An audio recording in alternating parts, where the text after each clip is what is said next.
और इतिहास में ये अवधारणा है कि मानव की उत्पत्ति 5 लाख साल पहले हुई है।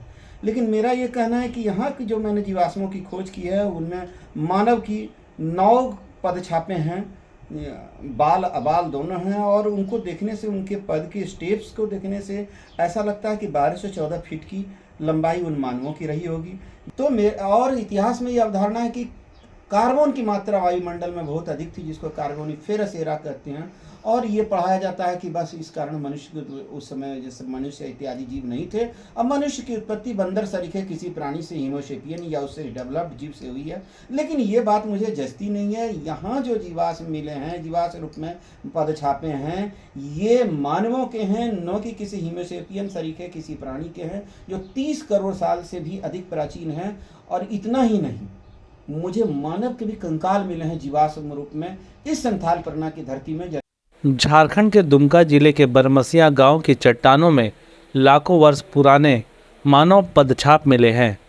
सबसे बड़ी बात यह है कि खोजकर्ता पंडित अनूप वाजपेयी का दावा है कि इसमें जो पदछाप मिले हैं वो करोड़ों साल पुराना तो है ही, लेकिन वह पूर्ण रूप से मानव के पदछाप हैं, जिसकी लंबाई 12 से 14 फीट की रही होगी। पंडित वाजपेयी का दावा है कि जो आमतौर पर कहा जाता है होमोसेपियंस यानी बंदर सरीखे किसी प्राणी का मानव के रूप में विकसित होना हुआ है, ऐसा यहाँ कोई बात नहीं है। इनका दावा है कि यहाँ गिलहरी, मछली, मानव बाल, हिरण पद चिन्ह जीवाश्म के रूप में प्राप्त हुए हैं।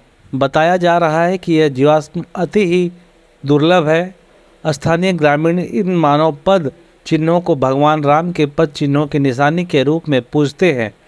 वैसे अनूप वाजपेयी का दावा है कि यहाँ मानवों के जो पदछाप हैं वह 30 करोड़ साल पुराना है। बहरहाल अनूप के दावे के बाद पथ निर्माण विभाग ने यहाँ 2 बोर्ड लगा दिए हैं, जिसमें यहाँ जीवाश्म होने की जानकारी दी गई है। पहाड़ियों में सिमटी करोड़ों साल पुरानी यादों को देखने यहाँ पर्यटक भी पहुँचते हैं। अनूप कहते हैं कि इन पद चिन्हों को देखकर प्रतीत होता है कि आदि मानव कभी इस स्थल के आसपास रहे होंगे, इसलिए उनके कदमों के निशान इन जगह पर बनी हुई है। शायद प्रलय के कारण सब कुछ खत्म हो गया होगा। बावजूद जीवाश्म के रूप में आज भी यह क्षेत्र करोड़ों वर्ष पुरानी यादें अपने अंदर समेटे हुए है। पंडित अनूप कुमार वाजपेयी के अनुसार उन्हें पहाड़ियों में आदि मानव के कुल 9 पदछाप प्राप्त हुए हैं। इन पदछापों को देखकर ऐसा लगता है कि उस वक्त मानव की लंबाई करीबन 13 से 14 फीट रही होगी।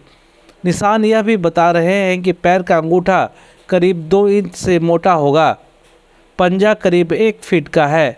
ये जीवाश्म करीबन 30 करोड़ साल से अधिक पुराने हो सकते हैं। वैसे दुमका के बाद साहेबगंज और गोड्डा में भी उसी प्रकार के कद काठी वाले मानवों की जीवाश्म धरती के नीचे दबे होने के सबूत प्राप्त हुए हैं। देखिए, बचपन से ही मैं खोज करता आ रहा हूँ, और उसी कड़ी में ये जीवाश्म चट्टान है जो पूर्वी भारत के झारखंड राज्य अंतर्गत दुमका जिला के झनकपुर पंचायत अंतर्गत बरमसिया में है। ये फॉसिल रॉक की इसकी सबसे बड़ी विशेषता यह है कि इस पर मनुष्य और पशु पक्षी जीवाश्म रूप में इसमें समाहित हैं। ये पूरा राजमहल हिल रेंज जो है ये विश्व की प्राचीनतम पहाड़ी है, और इस हिल रेंज में वनस्पतियों के तो जीवाश्म बहुतों को मिले हैं। इस पर बहुत सा काम हुआ है, बिरबल साहनी ने भी किया है, लेकिन अब तक मनुष्य या अन्य किसी दूसरे जो है सो प्रजाति के जीव जैसे पक्षी हो, पशु हो, सरीसृप हो, इन सबों का जीवाश्म इस क्षेत्र तक अब तक नहीं मिला था। और इतिहास में यह अवधारणा है कि मानव की उत्पत्ति 5 लाख साल पहले हुई है। लेकिन मेरा ये कहना है कि यहाँ की जो मैंने जीवाश्मों की खोज की है उनमें मानव की 9 पदछापें हैं, बाल अबाल दोनों हैं, और उनको देखने से, उनके पद के स्टेप्स को देखने से ऐसा लगता है कि 12 से 14 फीट की लंबाई उन मानवों की रही होगी। विलुप्त प्रजाति के मुख्य मछली का जीवाश्म है, मयूर सरीखे प्राणी का जीवाश्म है, हिरण सरीखे प्राणी के खुर के निशान हैं उसमें जीवाश्म रूप में समाहित हैं। तो ये एक ही चट्टान पर जीवाश्म के नाना रूप जो हैं इस प्रकार के हैं। इस प्रकार दुनिया में ये इस रूप में कहीं नहीं मिले हैं, और यह इतिहास में यह मान्य है, यह प्रमाणित है कि राजमहल पहाड़ियाँ कभी दक्षिण अफ्रीका के पहाड़ से सटी हुई थी, और यहाँ जो वनस्पतियों के जीवाश्म मिले हैं वही दक्षिण अफ्रीका में मिले हैं। और उस जो सटी हुई थी दोनों पहाड़, दक्षिण अफ्रीका के पहाड़ से राजमहल की पहाड़ियाँ, उस कालखंड का नाम है पेंजिया एरा के। तो यहाँ जो पेड़ों के जीवाश्म मिले हैं ये पेंजिया एरा के हैं। यहाँ पत्तों की भी छापें मिलती हैं, और माना जाता है कि ये पत्ते की छापें उसी काल के पेड़ों के जो पत्ते हैं उन्हीं की ये छापें हैं। तो और इतिहास में ये अवधारणा है कि कार्बन की मात्रा वायुमंडल में बहुत अधिक थी, जिसको कार्बोनिफेरस एरा कहते हैं। और ये पढ़ाया जाता है कि बस इस कारण मनुष्य उस समय जैसे मनुष्य इत्यादि जीव नहीं थे। अब मनुष्य की उत्पत्ति बंदर सरीखे किसी प्राणी से, हीमोसेपियन या उससे डेवलप्ड जीव से हुई है। लेकिन ये बात मुझे जचती नहीं है। यहाँ जो जीवाश्म मिले हैं, जीवाश्म रूप में पदछापे हैं, ये मानवों के हैं, न कि किसी हीमोसेपियन सरीखे किसी प्राणी के हैं, जो 30 करोड़ साल से भी अधिक प्राचीन हैं। और इतना ही नहीं, मुझे मानव के भी कंकाल मिले हैं जीवाश्म रूप में इस संथाल परना की धरती में। यहाँ पे क्या किस चीज़ का चिन्ह दिख रहा है यहाँ पे? यहाँ एक जिला से टीम आई हुई थी। यहाँ से कुछ खोज किया हुआ था, जिसमें यहाँ हिरन का खुर, मानव का पैर का मिला था। उसके बाद मछली, गिलहरी, ये सब का पत्थर में, चट्टान में पाया गया जीवाश्म। इसमें ये जो है नदी के किनारे है, चट्टान है।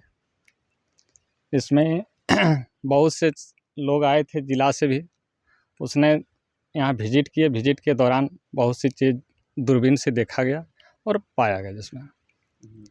आगे और चल के ये अगर पर्यटक स्थल विकसित होगा तो यहाँ के लोगों को क्या फ़ायदा मिलेगा? यहाँ के लोगों को बहुत तरह का फ़ायदा होगा। यहाँ के जितने भी, जैसे हड़प्पा मोहनजोदड़ो संस्कृति के में जैसे पुराने खोज की तरह उस तरह का खोजा गया, तो बहुत सी चीज़ों का ये हुआ है, मिला है। उससे यहाँ के ग्रामीण लोगों को भी जानकारी होगा कि ताकि जो बहुत से सारे चीज़ छुपे हुए हैं जो हम लोग आँखों से नहीं देख पाते हैं, यह कुछ यंत्र के द्वारा ही पता चला जाता है।